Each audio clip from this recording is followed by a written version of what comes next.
فَمِنْهُمْ مَنْ آمَنَ بِهِ، ان میں سے ایسے بھی ہیں جو ایمان لاتے ہیں، وَمِنْهُمْ مَنْ صَدَّ عَنْهُ، اور ان میں ایسے بھی ہیں جو حق سے منہ پھیر لیتے ہیں۔ یعنی صرف ابراہیم کی اولاد ہونا گارنٹی نہیں ہے اس بات کی کہ آپ جنت میں چلے جائیں گے یا آپ راہ حق پہ ہیں، جب تک کہ ابراہیم علیہ السلام کی دعوت کو قبول نہیں کریں گے۔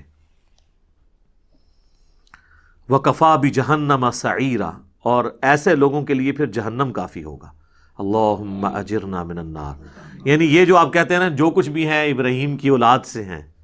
جو کچھ بھی ہیں تیرے محبوب کی امت سے ہیں، اللہ نے کہہ دیا ہے اس کا انجام یہ ہونا ہے کہ جہنم میں جلو گے اگر ان کی تعلیمات پر عمل نہ کیا۔ آج کل کے لوگوں کا تو نہیں پتا کہ کون خالص ابراہیمی ہے اولاد میں اور کون خالص سید ہے اولاد میں۔ یہ تو خالص لوگ تھے نا جن کو اللہ بھی مان رہا ہے کہ ہاں تم ابراہیم کی اولاد ہو، اور حضور علیہ السلام کے مبارک زمانے میں اور اللہ ان کو بھی کہہ رہا ہے کہ اگرچہ تم ابراہیم کی اولاد میں سے ہو لیکن جہنم میں جاؤ گے کیونکہ تم نے ابراہیم کی تعلیمات پر عمل نہیں کیا۔ ما کان ابراہیم یہودیا ولا نصرانیا، ابراہیم تو نہ یہودی تھے نہ نصرانی تھے، ولکن کان حنیفا مسلما وما کان من المشرکین، بلکہ وہ تو سر تسلیم خم کرنے والے تھے اللہ کے حضور، سب سے ٹوٹ کر ایک اللہ کے ہو گئے تھے اور وہ مشرک نہیں تھے۔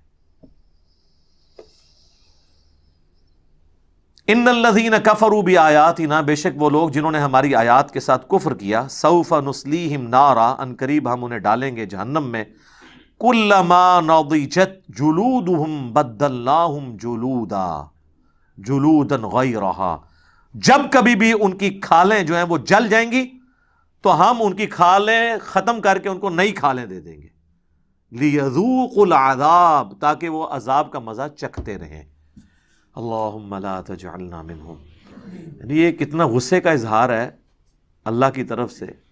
کہ جب دوزخ میں انہیں جلایا جائے گا اور ان کی کھال جب پگھل جائے گی نا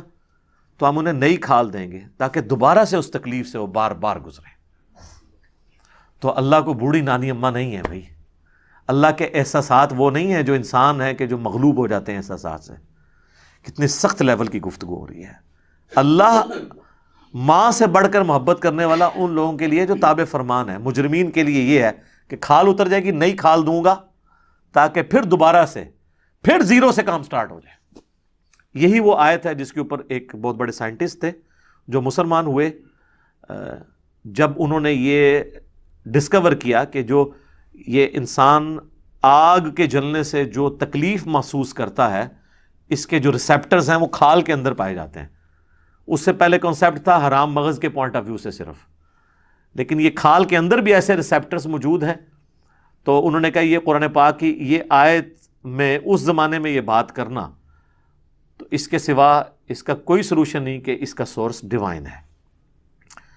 ان اللہ کان عزیزا حکیما، بے شک اللہ تعالیٰ غالب ہے حکمت والا ہے۔ غالب اتنا ہے کہ دنیا میں بھی عذاب دے سکتا ہے، حکمت یہ ہے کہ ڈھیل دیتا رہتا ہے، شاید اس کی طرف لوگ پلٹ آئیں۔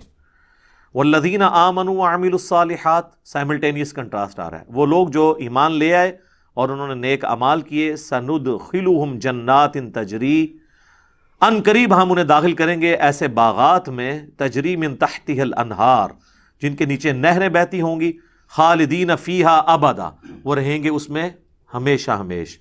لہم فیہا ازواج مطہرہ، وہاں ان کے لیے پاکیزہ بیویاں ہوں گی، یعنی دنیا والی بیویاں بھی مل جائیں گی اور اس کے علاوہ بھی جن کو دنیا میں نہیں ملی ہیں آخرت میں تو ملیں گی انشاءاللہ تعالی۔ وَنُدْخِلُهُمْ ظِلًّا ظَلِيلًا، اور ہم انہیں داخل کریں گے ایسے گھنے دار درختوں میں جن کے سائے بہت گھنے ہوں گے۔ وہ تو صحیح بخاری میں آتا ہے کہ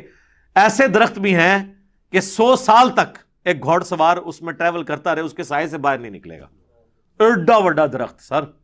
ایک درخت کی گل ہو رہی ہے۔ اللہ اکبر۔ اللہم انا نسألک جنت الفردوس مع النبیین والصدیقین والشہداء والصالحین، آمین۔